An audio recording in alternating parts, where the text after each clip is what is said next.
Good morning, beautiful people. I am up and getting ready before I get my kids ready. So let me tell you about last night. So my sons go to a friend's birthday party and they're skating. My middle son comes back and he's a limping. And long story short, he thinks he might have broken his foot. He did this time last year. And he knows that on our family calendar, going to the ERs is not really on the schedule of things to do today or this week or really ever. So anyway, we get there. My 5-month-old finally gets to sleep. So I'm sitting in the chair, kind of rocking her. The texts that come in, they're great. They read the room and they use soft voices. The registration lady comes in. Hi, did you get your blah blah blah blah blah blah? And I'm like, no, it didn't come through to my email yet. She's not reading the room. I look at her, I look down at the baby, I look back at her, and she just kind of. So then my son and I would kind of do this little eye thing, like, oh my god. So anyway, she's asking questions, and I hand her my son's insurance card. I said, it's the right number, but it's the wrong name on the insurance. She's not listening. She cuts me off. She's like, well, ma'am, the card you handed me.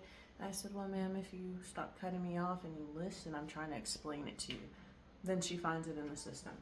So then, what else?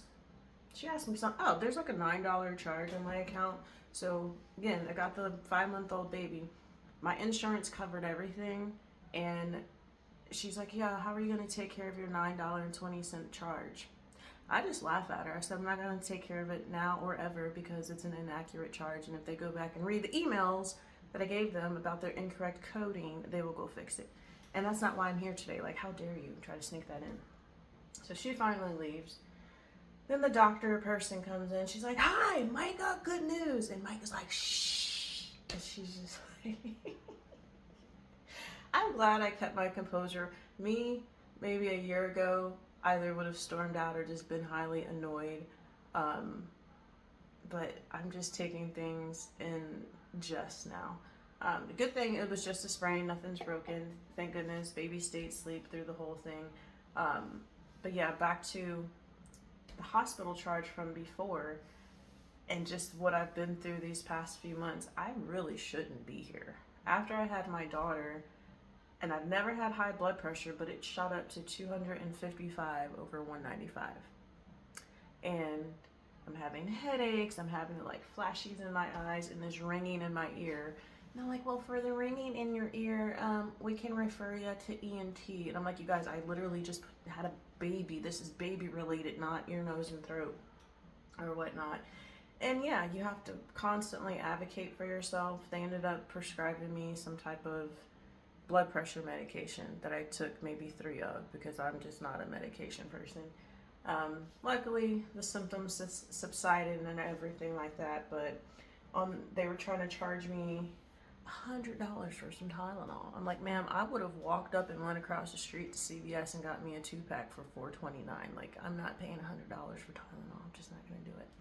So, yeah, but all that has just made me say, between my body trying to take me out and my mind was trying to take me out, my spiritual cup probably had 1 drop of water left in it, but that drop was my hope, perseverance, and determination.